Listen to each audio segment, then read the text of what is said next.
The Prime Minister, of course, is in the Middle East, his place being taken by Dominic Raab. I've been asked to reply on behalf of my right honourable friend, the Prime Minister.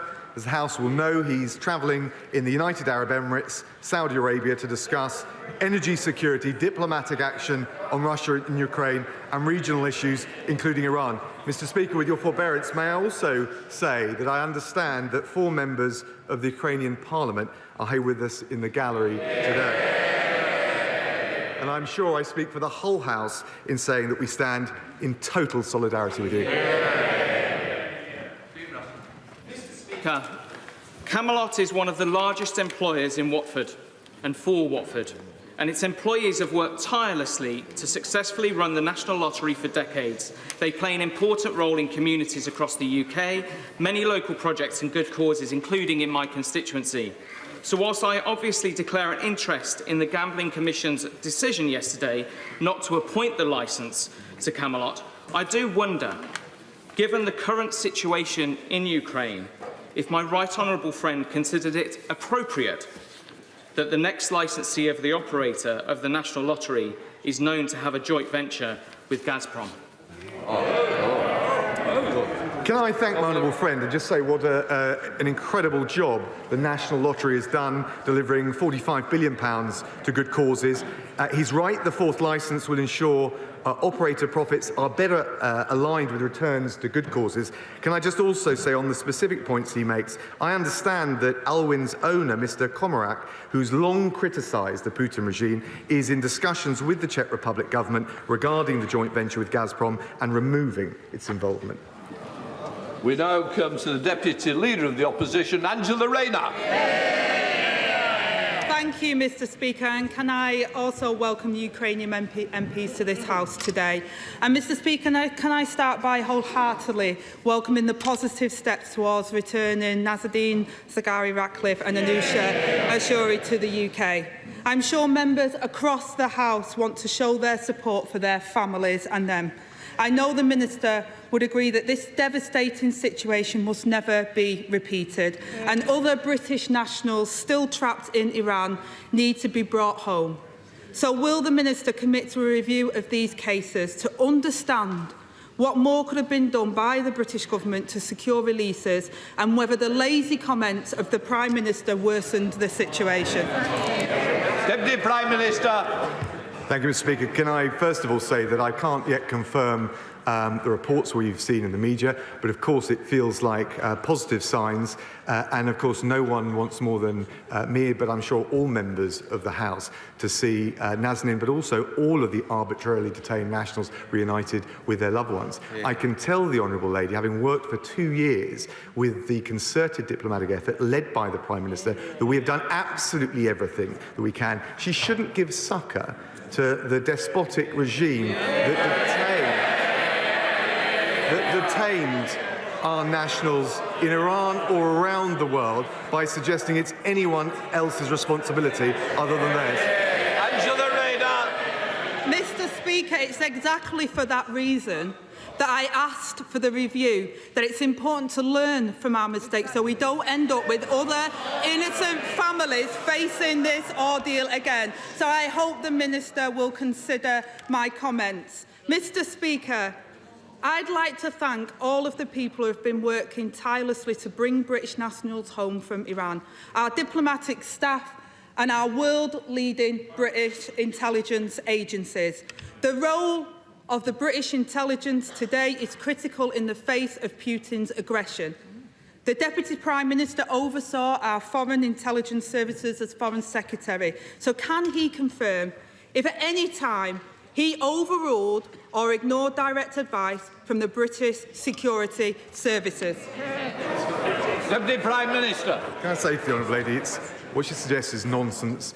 She's talking about the House of Lords Appointments Commission. They have a vetting process. I have never overruled intelligence advice, and I wouldn't comment on the details of it. What I would say and would agree with her on the strength, the agility of the British diplomatic service, which time and time again are the unsung heroes in returning British nationals, often less celebrated cases than this, but I think now is a great opportunity to recognise the heroic work they do. Absolutely, I agree with the Minister regarding his comments on their heroic work. The Right Honourable Member was Foreign Secretary on the 17th of March 2020, when British intelligence reportedly warned against the granting of peerage to the Prime Minister's close friend and now Lord Lebedev of Hampton and Siberia. 48 hours later, the Prime Minister visited Lebedev at his home in London.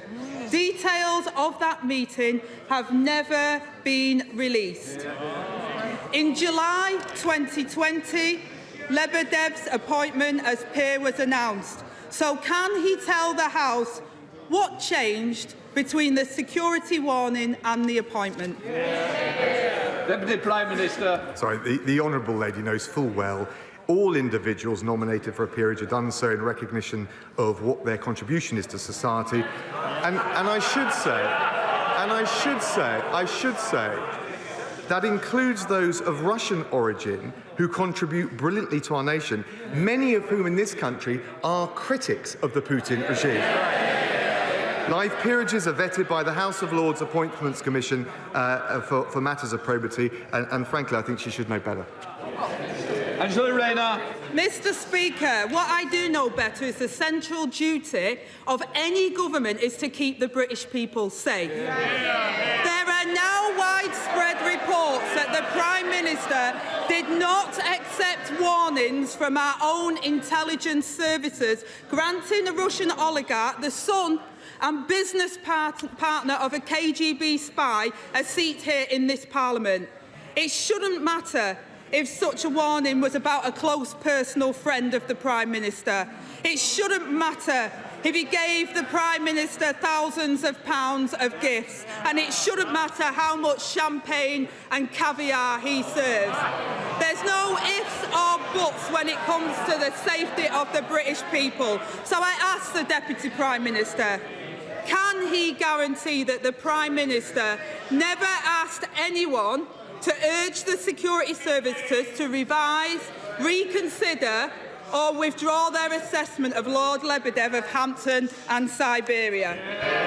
Deputy Prime Minister. The suggestion she's making is sheer nonsense.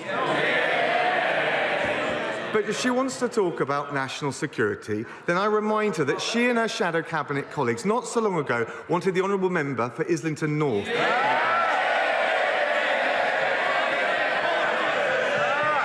Mr. Speaker, a man who wanted and talked about abolishing the army, pulling out of Trident, she voted for that. Has there ever been a more ridiculous, reckless, naive moment to call for unilateral nuclear disarmament and pulling out of NATO? A Labour government would put at risk our security. We're doing everything we can to protect it. Angela Rayner. Increase our army support to NATO. And may I remind the Deputy Prime Minister that it was his Prime Minister in 2015 that said he wasn't sure if it was morally irresponsible to work with Putin. So I don't think he's on safe grounds there. Last week, Mr. Speaker, my right honourable friend, the Leader of the Opposition, said that Britain should never again be at the mercy of a foreign dictatorship for our energy and fuel security. This week, the Prime Minister has gone cap in hand from one dictator to another on a begging mission to the Saudi prince to bail him out. Mr. Speaker, the government have had 12 years to end their reliance on foreign oil and invest in homegrown energy to secure our supplies. Their failure has left us all vulnerable, reliant on another murderous dictator to keep the lights on and pumps open. I'm going to hear this question. If some people don't want... Somebody wants to make a... If you want a little argument, I'm more than happy, because we can argue outside when you're there. But for the moment, I need to get on. I want to hear the question. Angela Rayner. Thank you, Mr. Speaker. The government benches have a choice. They could accept Labour's plan to save working families hundreds of pounds on bills funded with a one-off levy on the soaring profits of big energy companies. So I ask the Deputy Prime Minister, is their only plan to keep on begging? Deputy Prime Minister. Well, can I just gently say to the honourable lady that when she was campaigning, as the rest of them were, to make the honourable member for Islington North Prime Minister, this Prime Minister was Foreign Secretary leading the response to the nerve agent attack. Hold on. I hate to say it, you can't keep going back for 12 years as a defensive mechanism. What we want to do, I'll decide, thank you. What I want you to do, Deputy Prime Minister, please, if we can try and stick to the general, I have a lot of people ahead of me who are desperate to get in without talking about history. How far we want to go back is one thing in passing. Deputy Prime Minister. Thank you, Mr. Speaker. When she was... Order. Sir Desmond is not responsible for the opposition's policies. This is about the government. This is about questions to the Deputy Prime Minister. I'll put the questions and decide which are right. Deputy Prime Minister. Thank you, Mr. Speaker. I wanted just to point out, and I hope it's not ancient history, that the Prime Minister was, as Foreign Secretary, galvanising the response to the nerve agent attack in Salisbury at the time where the honourable member, the former leader of the Labour Party, was siding with Putin against the UK. What did the honourable lady have? We're just breaking into Prime Minister's questions for a bit of breaking news about Nazanin Zaghari-Ratcliffe. This is coming from the Reuters news agency. They are quoting Iran's judiciary, who have confirmed to them the release of the British-Iranian Nazanin Zaghari-Ratcliffe after years of detention. So this is coming from Reuters. This is not confirmed by us independently at Sky News, and we haven't had confirmation yet from the British government. But Reuters are quoting Iran's judiciary as saying that Nazanin Zaghari-Ratcliffe has been released after years of detention. We'll bring you any more confirmation on this. Let's return to the comments. The right thing for British diplomacy and provide security for the British people. Instead, Mr. Speaker, we have this sorry excuse of a government sat before us. They hike tax on 27 million working people while the super rich increase their wealth. They watch energy prices rise by over 50% while the companies enjoy profits they didn't even expect. And they cavort with Russian oligarchs in luxury villas while neglecting the security of the British people. And remember, Mr. Speaker, they partied while the country was in lockdown and were unable to see their dying loved ones. Can the Deputy Prime Minister look the British people in the eye and really say this government is doing their best in their interest? Deputy Prime Minister. Well, Mr. Speaker, I'll tell you what this government, this Prime Minister have done. 1,000 Russian individuals sanctioned, a combined wealth $45 billion. The impact of the sanctions and the diplomatic effort that this Foreign Secretary and this Prime Minister have led, the ruble plummeting, the Russian stock market at record lows, doubled the interest rates. We've also showed, Mr. Speaker, the big-hearted spirit of this government and indeed this nation, with the 5,500 visas granted to Ukrainians to come here, and also the humanitarian route, which has now got 100,000 sponsors applying to come to take Ukrainian families in these homes. While she's in her social media echo chamber, that's what this government is doing.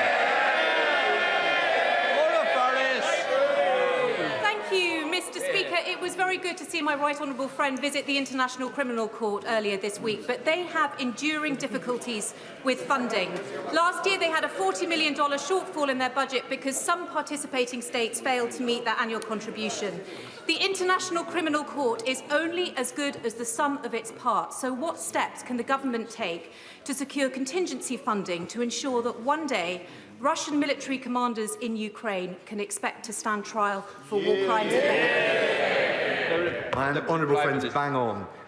The Assembly of States Party is looking at the arrears. I was in The Hague on Monday speaking to the prosecutor and the President of the Court. We will be coming forward with a voluntary package of financial and technical support because now, as they look at the situation in Ukraine, we want, and I think the whole House would want, Putin and his commanders to know if they continue with war crimes in Ukraine, they'll end up not just in the dock of a court, but behind bars. We now come to the leader of the SNP, Ian Blackford. Thank you, Mr. Speaker. And can I welcome our 4 colleagues from the Parliament of Ukraine who are with us today? We all stand with them. Mr. Speaker, I've spent much of the last week trying to help the Scottish charity Dnipro Kids, established by fans of Hibernian Football Club, who've evacuated 48 children from orphanages in Ukraine and are desperately attempting to provide them with temporary sanctuary in Scotland. Mr. Speaker, there is a plane ready and waiting in Poland to bring these orphans to the UK on Friday, but that flight will leave empty without the necessary paperwork from the Home Office. The Polish authorities, Edinburgh City Council, the Scottish Government and the orphans' guardians are all working to bring these children to safety. I've worked with UK Government ministers to try and make this happen, and I want to commend Lord Harrington in particular for his efforts. But a week on, the Home Office is still proving to be the only obstacle in the way, and it risks leaving these children stranded. So I'm pleading with the Deputy Prime Minister, remove these obstructions before it's too late. Will he work with me and the Ukrainian authorities to guarantee that these 48 Ukrainian orphans will get on that plane this Friday? Deputy Prime Minister. Can I thank the honourable gentleman for all he's doing? This is a heart-rending situation. We want to do everything we can. Of course, there are a range of issues in this case, including the wishes of the Ukrainian government on where orphan children should go and should be living, whether any necessary permissions have been sought from the Ukrainian and/or Polish governments. This isn't actually about bureaucracy, it's about genuine safeguarding issues, but I certainly want to work with him in the best interests of those children. Ian Blackford.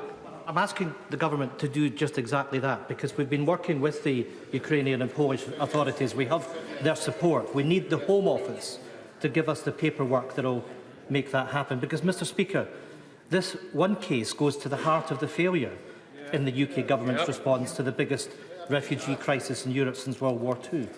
It is deeply concerning that it's taken the intervention of several ministers of state, letters to multiple European ambassadors, and the fear of this case being exposed in the chamber to try and force movement in an urgent case involving almost 50 vulnerable children.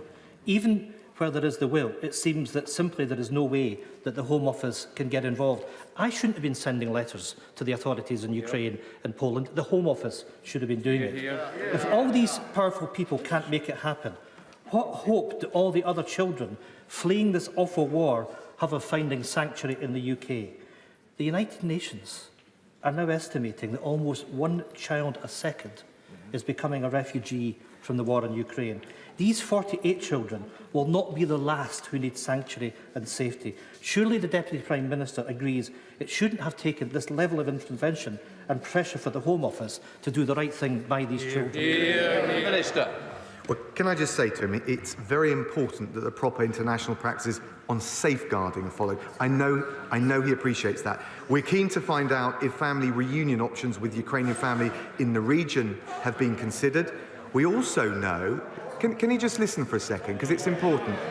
We also know that many children in state care in Ukraine have family members in the region for safeguarding and well-being of the children. That must also be considered. More broadly, he raises the issue about refugees and children. On top of the measures that I've already mentioned, we're making plans for the arrival of 100,000 Ukrainian children through the Education Secretary in our schools. And I pay tribute to the Health Secretary for bringing Ukrainian children suffering from cancer over to this country to receive the vital treatment they need. Thank you, Mr. Speaker. British servicemen and women have served under Operations Kibrit and Orbital since 2015, working with the Ukrainian armed forces and helping to shore up the eastern flank of NATO, which is now more important than ever. Would the Deputy Prime Minister join with me in putting on the record the gratitude of this House and consider what recognition we can give them for their service and for their role in history? Deputy Prime Minister. She's absolutely right. She's totally right to pay tribute to the professionalism, the dedication, the sacrifice of our armed service men and women every day to defend this country. She'll know that recognition for all military operations is kept under continuous review, and I know that the Defence Secretary will have heard her very compelling suggestions. Stephen Farr. Thank you, Mr. Speaker. Can I first of all wish you and the entire House an early happy St Patrick's Day? Now, there was a 3.1% increase to universal credit and other benefits set by the government last September, but inflation is now pushing 7%. The Joseph Rowntree Foundation, Trussell Trust and many other organisations have highlighted the real jeopardy that millions of people are now facing from a real terms cut in the level of benefits, and other measures from the government simply don't compensate for that. So surely it's not tenable for the government to stick so rigorously to a decision taken 6 months ago, whenever circumstances have changed so radically since then. Prime Minister. Can I thank the honourable gentleman? He's right about the cost of living challenge, not least with the war in Ukraine. The government and the Chancellor have already put in place a £20 billion package across this year, £9 billion to help with energy bills, the rest to deal with the wider cost of living issues. That includes raising the national living wage. On UC that he mentions, we're giving nearly 2 million families an extra £1,000 a year. The Kickstart scheme, increasing the personal tax threshold by over 50% since 2010. We're doing everything we can, and of course, we'll keep the cost of living issues under constant and regular review. Gareth Davis. Thank you, Mr. Speaker. With multinationals scaling back Russian operations and local businesses stepping forward with offers of jobs and equipment, once again, British businesses are responding at a time of great challenge. Will the Deputy Prime Minister join me in thanking all those businesses across Lincolnshire who have offered support? And can he outline how the government may be able to connect those offers of support with the Ukrainians in most need? Deputy Prime Minister. Can I thank my honourable friend, and I do join him in thanking all those businesses, but also the charities and the individual families up and down the country who have shown the big-hearted traditions that make this country so great. He will be aware, of course, of the new sponsorship scheme. We've had overall 100,000 sponsors apply, and of course, working with businesses is particularly valuable because we know that there's huge value not just in terms of allowing those that come here to get access to work, but it also helps them to integrate into our society as confident members of our community. Matt Weston. Thank you, Mr. Speaker. I'm sure the Deputy Prime Minister will agree with me that when it comes to judging a person, it's often done by the company that they keep. When it comes to tennis, the Prime Minister enjoys the company of and backhanders of Lyubov Chernikin. When it came to celebrating the election victory, the Prime Minister prioritised the party hosted by the former KGB agent Alexander Lebedev. He has a great many others, such as Viktor Fedotov and Alex Temerko as friends.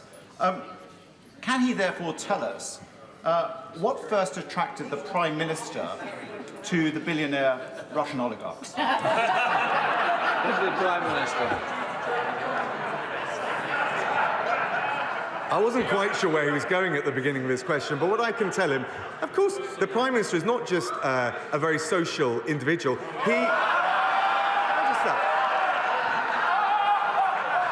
He wants this country to be open, outward-looking to the world. But we were the government, and he was the Prime Minister, and I was the Foreign Secretary, that introduced the Sergei Magnitsky sanctions that put human rights sanctions, asset freeze and visa bans, not just on Russians where we have evidence of wrongdoing, but also the murderers of Khashoggi, also the persecutors of the Myanmar minority and many others. It was this government, not the Labour Party. Harriet Baldwin. Thank you, Mr. Speaker. The eyes of the world are rightly focused on Putin's evil invasion of Ukraine. But there is still a humanitarian crisis in Afghanistan. And I welcome the fact that the UK government is hosting a pledging conference later this month for that crisis. And can my right honourable friend ensure that we also keep education for those poor children on the agenda? Deputy Prime Minister. She's absolutely right, and we will keep the focus on Afghanistan and the many other conflicts around the world that need our support.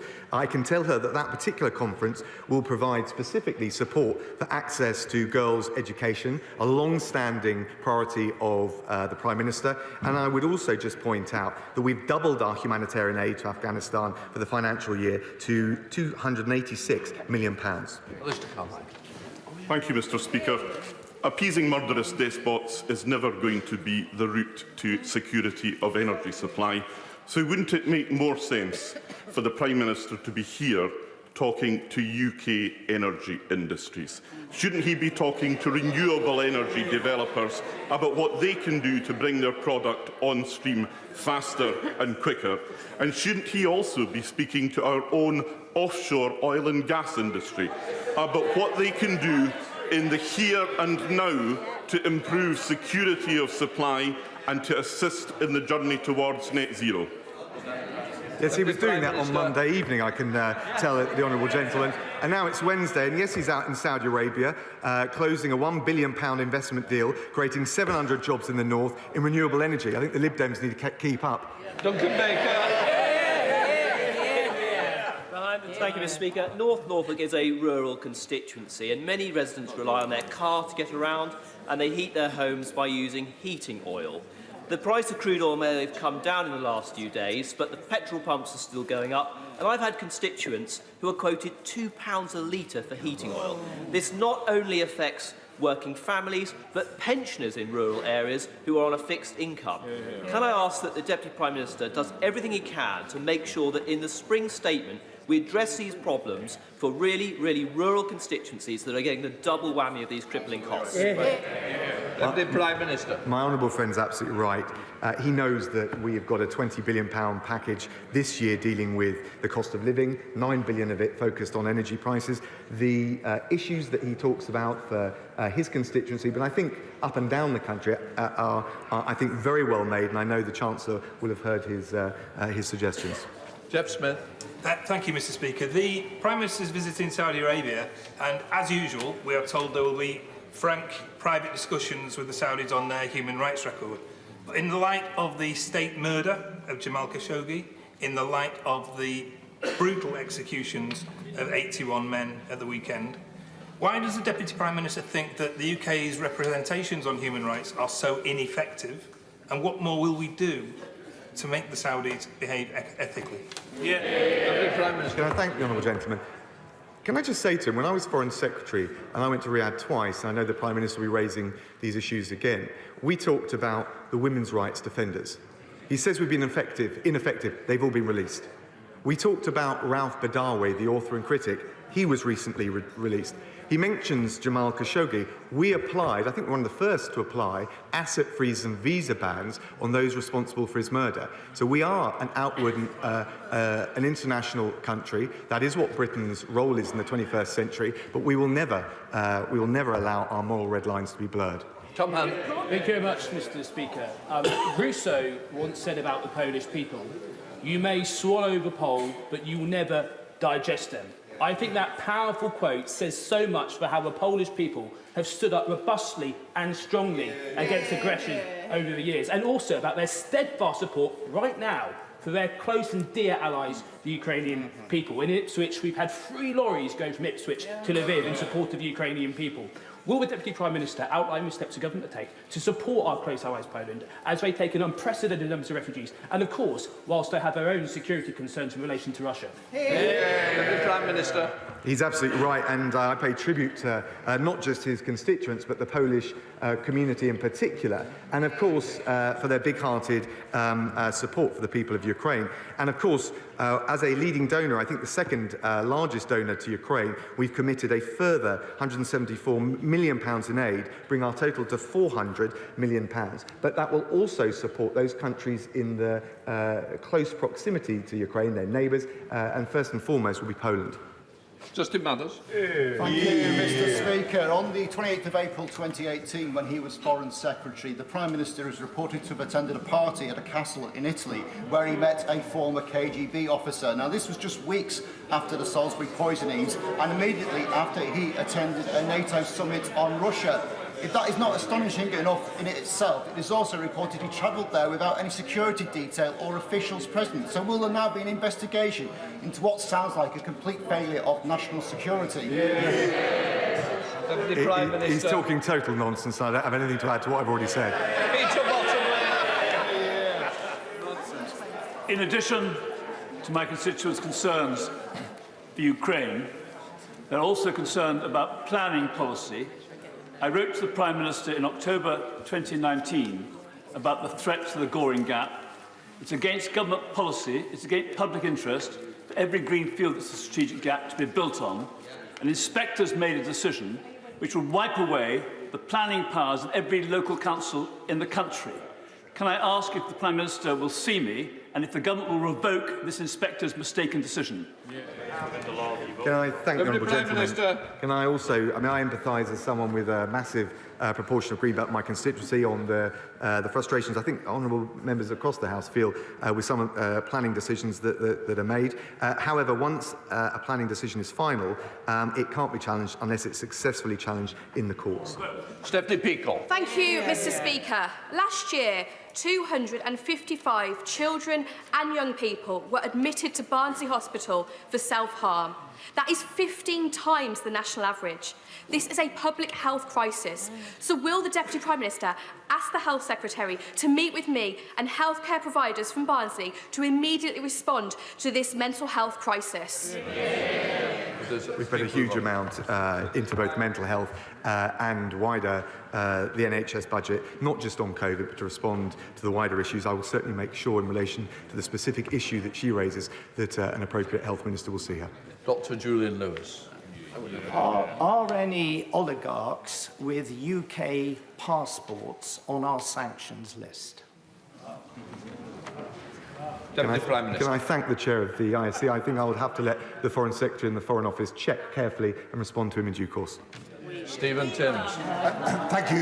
Thank you, Mr. Speaker. 3 weeks ago, the chair of the UK Statistics Authority, Sir David Norgrove, wrote to the Prime Minister to point out that his repeated assertion that employment is now higher than it was before the pandemic is incorrect. Yesterday's employment statistics show 840,000 fewer self-employed people now than before the pandemic, and that overall employment is 580,000 lower. Does the Deputy Prime Minister agree that truthfulness is vital to trust in our democracy? Does he accept the correction from Sir David Norgrove?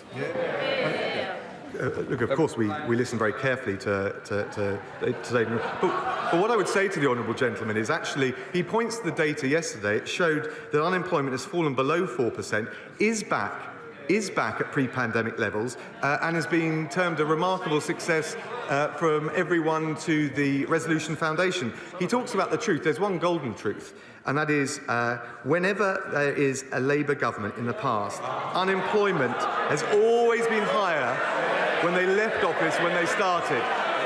Mr. Speaker, that's the jobs guarantee you get with Labour. Thank you, Mr. Speaker.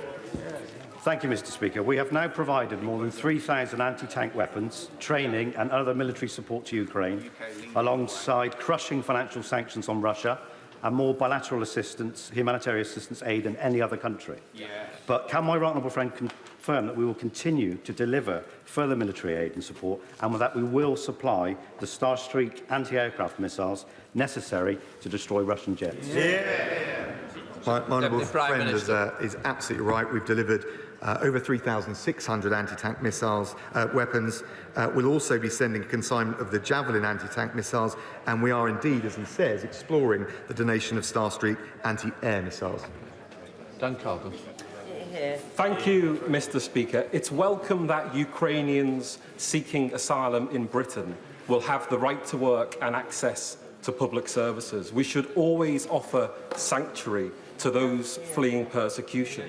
People who come to Britain to make it their home, no matter where they're from or the colour of their skin, make a hugely positive contribution to our society and economy, if they're supported to do so. So how can the government now justify not extending the same welcome and the same rights, including the right to work, to all people seeking asylum in Britain? Deputy Prime Minister. He's right that we have a strong tradition, and we've stepped up to the plate with the Hong Kong British National Overseas Citizens, with Operation Pitting, which brought 17,000 back, and we will go further and beyond the normal rules when there is a crisis, as we've seen in Ukraine. He's absolutely right about what he said in relation to the current scheme. Those coming here, the Ukrainians can live, work and access benefits. They can stay for 3 years with leave to remain, and I'm proud, and the whole House should be proud, not just of the big-hearted approach of this government, but also the 100,000 British sponsors who've come forward and said they will open their homes to those refugees. Sir Ian Duncan-Smith. Mr. Speaker, can I ask my right honourable friend that as the brilliant Ukrainian people fight and die on a daily basis for their rights of freedom and democracy, it's important, therefore, that we make something very clear, and I wonder if he would do this. They have asked for membership of NATO for a significant period of time, and NATO has chosen not to give it to them. My concern now is no matter what they decide, it remains their absolute right as a free nation and a free people to make such an application in the future, and, noticing that Finland is talking about being a member, that we treat them in exactly the same way as we would an application from Finland. Well, can I thank my right honourable friend? And he will have heard what President Zelensky has said overnight in relation to this. But one of the things that we've always been crystal clear as a government is that if there is a diplomatic off-ramp, and I have to say we have a heavy measure of scepticism about whether Putin could ever fulfil such a deal, but if there is, it has to be done with the will and the volition of the Ukrainian president and the Ukrainian people. We now come to Karamana. Thank you, Mr. Speaker. My constituent is a popular parish priest in Glasgow. Originally from Nigeria, he became a British citizen last year and applied for his first British passport last summer. On his naturalisation certificate issued by the Home Secretary, it includes his title, Reverend Father, under his name. This is causing the Passport Office unexplained difficulties, and 7 months on, he's still waiting for his passport. Can I ask the Deputy Prime Minister to look at this case as a matter of urgency? His mother is extremely ill in Nigeria. He needs to get his passport to visit her. Deputy Prime Minister. Can I thank the Honourable Lady for raising that case? It sounds very sensitive. I will make sure a Home Office Minister looks at it as a matter of urgency. That finishes questions. I'll just let the room clear and then I'll do a punch more. Well, Prime Minister's questions there, touching on events in Ukraine, Russia's links to some in the Conservative Party, including Lord Lebedev, and also the subject of refugees brought up. Also touched on the fate of Nazanin Zaghari-Ratcliffe, although the Deputy Prime Minister Dominic Raab unable to confirm anything further than what we already know this morning. Let's bring in our political editor, Beth Rigby, is in Westminster. Dominic Raab and Angela Rayner taking the steps there today because the Prime Minister is away in the Middle East. What are you able to tell us about the breaking news that we have about the potential release of Nazanin Zaghari-Ratcliffe today?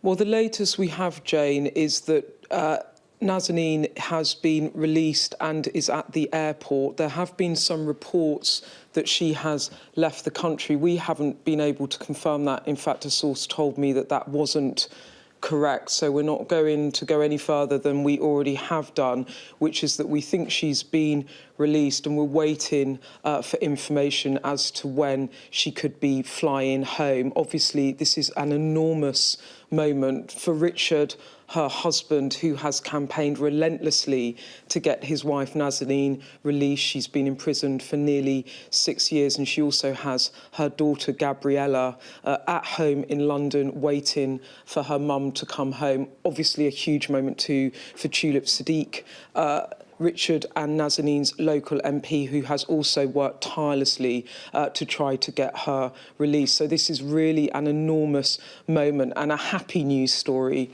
amidst such terrible news at the moment over Ukraine. Indeed. And also, for Liz Truss, the Foreign Secretary, a feather in her cap if this does indeed prove to be true. That's right, Jane. And actually, Tulip Sadiq was saying only earlier on the airwaves, there are a number of foreign secretaries. She mentioned Mr Johnson, Boris Johnson, the former foreign secretary, Jeremy Hunt, Philip Hammond, that weren't able to get Nazanin released. But it seems like Liz Truss has brokered this deal. It has, as I understand, been some months in the making, and the local Iranian news agencies have reported that the UK government has released $530 million. That's £405 million, an old debt that was owed by the UK government. It was related to a purchase of tanks that were not delivered by the UK government back in 1979. That the agencies in Iran are reporting that the British government have released that money. So that money has gone in return for Nazanin, and also